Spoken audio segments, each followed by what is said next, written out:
ആലപ്പുഴയിൽ പിടികൂടിയ 2 കോടി രൂപയുടെ ഹൈബ്രിഡ് കഞ്ചാവ് കേരളത്തിൽ വിമാനത്താവളത്തിൽ നിന്ന് പിടികൂടുന്ന ഏറ്റവും വലിയ അളവുള്ള കഞ്ചാവാണ്. സിനിമാ താരങ്ങളെ അടക്കം ചോദ്യം ചെയ്തു വിട്ട കേസിൽ ഇപ്പോഴും ആർക്കു വേണ്ടിയാണ് ഈ ഹൈബ്രിഡ് കഞ്ചാവ് എത്തിച്ചത് എന്ന് എക്സൈസിന് പോലും കണ്ടെത്താൻ കഴിഞ്ഞിട്ടില്ല. കൊച്ചിയുടെ അടുത്ത് കിടക്കുന്ന ആലപ്പുഴയിൽ ടൂറിസം കേന്ദ്രങ്ങൾ തന്നെയാണ് ലഹരിയുടെ ഏറ്റവും വലിയ ഹബ്ബായി മാറുന്നത്. നഗരത്തിലെ കല്ലുപാലത്തിനടുത്തുള്ള സർക്കാരിൻ്റെ പണിതീരാത്ത ബഹുനില കെട്ടിടമാണ് ചില്ലറ വിൽപ്പനക്കാരുടെ കേന്ദ്രം.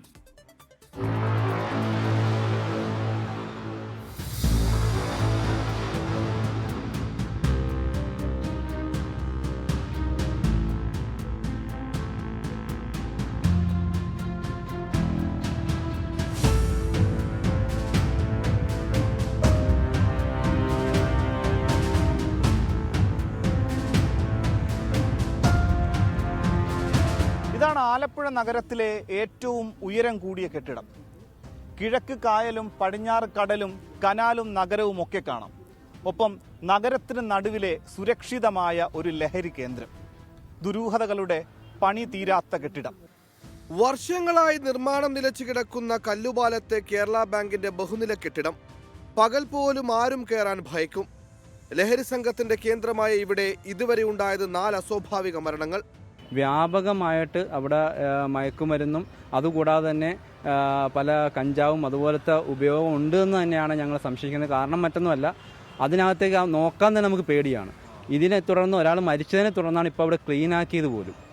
ദൃശ്യങ്ങൾ പകർത്താനായി കെട്ടിടത്തിന് മുകളിൽ കയറിയപ്പോൾ 4ാം നിലയിൽ 3 യുവാക്കളുണ്ടായിരുന്നു. വാർത്താ സംഘമാണെന്ന് ബോധ്യപ്പെട്ടതോടെ അവർ കെട്ടിടത്തിന്റെ ഒരു ഭാഗത്തേക്ക് മറഞ്ഞു. കുറഞ്ഞ കാലയളവിൽ ഒട്ടേറെ ദുരൂഹ മരണങ്ങൾ ഇവിടെ നടന്നു. പലതും കൊലപാതകമാണോ എന്ന സംശയത്തിൽ ഇപ്പോഴും പോലീസിന്റെ അന്വേഷണം തുടരുകയാണ്. ഇവിടം കൊട്ടേഷൻ ലഹരി സംഘങ്ങളുടെ താവളമാണെന്ന് പോലീസിന്റെ രഹസ്യ അന്വേഷണ വിഭാഗത്തിന്റെ റിപ്പോർട്ടുണ്ട്. എങ്കിലും പോലീസിന്റെയോ എക്സൈസിന്റെയോ പരിശോധന ഇവിടെ പേരിന് പോലും ഇല്ല എന്നതാണ് യാഥാർത്ഥ്യം. നഗരത്തിലെ ലഹരിയുടെ പ്രധാനപ്പെട്ട ചില്ലറ വിൽപ്പന കേന്ദ്രമാണ് ഇവിടം. എന്നാൽ നിരീക്ഷണം ഏർപ്പെടുത്താൻ ഒരു CCTV ക്യാമറ പോലും ഇവിടെ സ്ഥാപിച്ചിട്ടില്ല. ഇടപാടുകൾ നടക്കുന്നുണ്ടെന്ന് വേണം മനസ്സിലാക്കാം. കാരണം പലയിടങ്ങളിലായി പല ഏരിയയിലും യുവാക്കൾ ഒഴിഞ്ഞു കിടക്കുന്ന കെട്ടിടങ്ങൾ, പ്രത്യേകിച്ച് ഈ കല്ലുപാലത്തിനടുത്തുള്ള കെട്ടിടം, പല ആളുകൾ ഇപ്പോൾ 3-4 പേര് അവിടെ മരണപ്പെട്ടിട്ടുണ്ട്.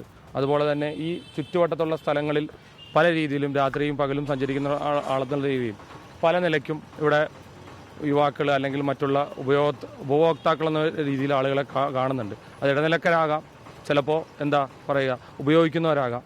കഴിഞ്ഞ 6 മാസത്തിനിടയിൽ എക്സൈസ് ആലപ്പുഴ ഡിവിഷൻ രജിസ്റ്റർ ചെയ്തത് 592 നർക്കോട്ടിക് കേസുകളാണ്. രാസലഹരിയും കഞ്ചാവുമായി പിടികൂടിയത് 602 പേരെയും.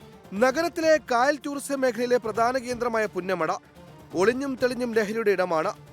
ആവശ്യക്കാരെ മനസ്സിലാക്കി ലഹരി വിൽപ്പന സംഘാംഗങ്ങൾ ബന്ധപ്പെടും. ബോട്ടുടമകൾ അറിഞ്ഞും അറിയാതെയും ഇത്തരം ലഹരി കൈമാറ്റം നടക്കും. അനധികൃതമായി ഓടുന്ന ബോട്ടുകളെ പിടികൂടാനുള്ള സംവിധാനം സർക്കാരിനില്ല. ബോട്ടുകളെ നിയന്ത്രിക്കേണ്ട പോർട്ട് വകുപ്പിനും ടൂറിസം പോലീസിലും നാമമാത്രമായ ജീവനക്കാരെ ഉള്ളൂ എന്നതാണ് യാഥാർത്ഥ്യം. 24 ആലപ്പുഴ.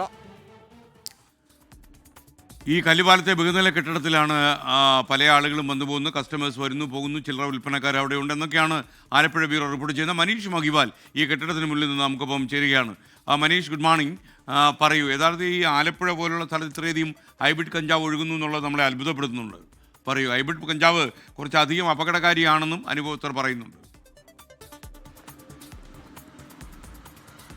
SKN കഴിഞ്ഞ ദിവസം വിമാനത്താവളത്തിൽ വെച്ച് ഹൈബ്രിഡ് കഞ്ചാവ് പിടികൂടിയെങ്കിലും ഇത്ര ഉയർന്ന അളവിൽ വിമാനത്താവളത്തിന് പുറത്ത് വെച്ച് പിടികൂടുന്ന ആലപ്പുഴയിലാണ്. 2 കോടി രൂപയുടെ ഹൈബ്രിഡ് കഞ്ചാവ് പിടികൂടി ആലപ്പുഴയിൽ വെച്ച്. പക്ഷേ ഈ ഹൈബ്രിഡ് കഞ്ചാവ് എവിടേക്കാണ് കൊണ്ടുപോയത്, ആർക്ക് വേണ്ടിയിട്ടാണെന്നുള്ളതിൽ ഒരു വ്യക്തത പോലും എക്സൈസിനില്ല. ഞാൻ ഇപ്പോൾ നിൽക്കുന്നത് ആലപ്പുഴ നഗരത്തിൽ കല്ലുപാലത്തിന് സമീപം നഗരമധ്യത്തിൽ തന്നെയുള്ള ഒരു കെട്ടിടത്തിലാണ്. അത് വർഷങ്ങളായി കേരള ബാങ്കിന്റെ കെട്ടിടമാണ്. കേരള ബാങ്കിന്റെ ഒരു ശാഖയ്ക്ക് വേണ്ടി, പ്രധാനപ്പെട്ട ഓഫീസിന് വേണ്ടിയിട്ട് വർഷങ്ങൾക്ക് മുൻപ് പണി ആരംഭിച്ചതാണ്. പക്ഷേ ചില കരാറുകാരുമായിട്ടുള്ള ചില തർക്കത്തിനെ തുടർന്ന് ഇത് പിന്നീട് പണി നിർത്തിവെച്ചു. പക്ഷേ ഇതിപ്പോൾ ലഹരി സംഘങ്ങളുടെ താവളമാണ്. പകൽ പോലും ഇതിന്റെ മുൻപിലൂടെ ആളുകൾ കടന്നു പോകുമ്പോൾ പോലും ഇതിനകത്തേക്ക് നോക്കാൻ പോലും പേടിയാണ്. കുറച്ച് നാളുകൾക്ക് മുമ്പ് ഇത് വൃത്തിയാക്കിയിട്ടും ഇതാണ് സാഹചര്യം. അതായത് ഇതിന്റെ അകത്തുള്ള കുറെ കാര്യങ്ങളൊക്കെ എടുത്തു മാറ്റിയിരുന്നു.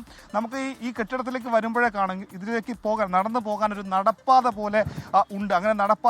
അങ്ങനെ ചില്ലറ വിൽപ്പനക്കാരുടെ കേന്ദ്രമാണ്. പക്ഷേ ഇവിടെ എവിടെയെങ്കിലും ഒക്കെ തന്നെ ലഹരി ഒളിപ്പിച്ച ശേഷം ആ സ്പോട്ട് പറഞ്ഞു കൊടുത്ത് അവിടെ വന്ന് നിന്ന് ഈ കസ്റ്റമർ തന്നെ ഈ MDMA രാസലഹരിയോ കഞ്ചാവോ മറ്റോ ഇവിടെ നിന്നും എടുത്തുകൊണ്ട് പോകുന്ന രീതിയാണുള്ളത്. നമ്മൾ ഇത് ചിത്രീകരിക്കാൻ വേണ്ടി ദൃശ്യങ്ങൾ പകർത്താൻ വേണ്ടി ഇവിടെ എത്തിയപ്പോൾ തന്നെ ഈ കെട്ടിടത്തിൻ്റെ 4ാം നിലയിൽ ലഹരി സംഘം ഉണ്ടായിരുന്നു. അവർ നമ്മൾ ക്യാമറ കണ്ട ശേഷം അവർ പിന്നീട് അവിടേക്ക് മാറുന്ന ആണ് നമ്മൾ അത് കണ്ടത്. എന്താണെങ്കിലും ഇതുമായി ബന്ധപ്പെട്ട കഴിഞ്ഞ 6 മാസത്തിനിടയിൽ തന്നെ ആലപ്പുഴ എക്സൈസ് പിടികൂടിയിട്ടുള്ളത് 602 പേരെയാണ് രാസലഹരിയുമായിട്ട്. കഴിഞ്ഞ ഏതാനും മാസങ്ങൾക്കുള്ളിൽ തന്നെ 4 ദുരൂഹ മരണങ്ങളാണ് ഈ കെട്ടിടത്തിനുള്ളിൽ നടന്നത്. പലതരത്തിലുള്ള ആളുകൾ ഇവിടെ വെച്ച് മരിച്ചു. ലഹരി ഉപയോഗിക്കാൻ വന്നവർ മരിച്ചിട്ടുണ്ട്. കൊലപാതകമാണോ എന്നടക്കമുള്ള സംശയമുണ്ട്. പോലീസിന്റെ രഹസ്യ അന്വേഷണ വിഭാഗം ഈ ഒരു കെട്ടിടവും ഈ പ്രദേശമൊക്കെ തന്നെ ലഹരി കൊട്ടേഷൻ സംഘങ്ങളുടെ താവളമാണെന്നുള്ള റിപ്പോർട്ട് നൽകിയിട്ടുണ്ടെങ്കിൽ ഈ പ്രദേശത്തെങ്ങും എവിടെയും CCTV ക്യാമറകളോ മറ്റോ ഇല്ല. അതുകൊണ്ട് തന്നെ ആരൊക്കെ ഇവിടെ എത്തുന്നു, എന്തൊക്കെ തരത്തിലുള്ള ലഹരി അനാശാസ്യ പ്രവർത്തനങ്ങൾ ഇവിടെ നടക്കുന്നത് സംബന്ധിച്ച് പോലീസിനോ എക്സൈസിനോ യാതൊരു പിടിയുമില്ല.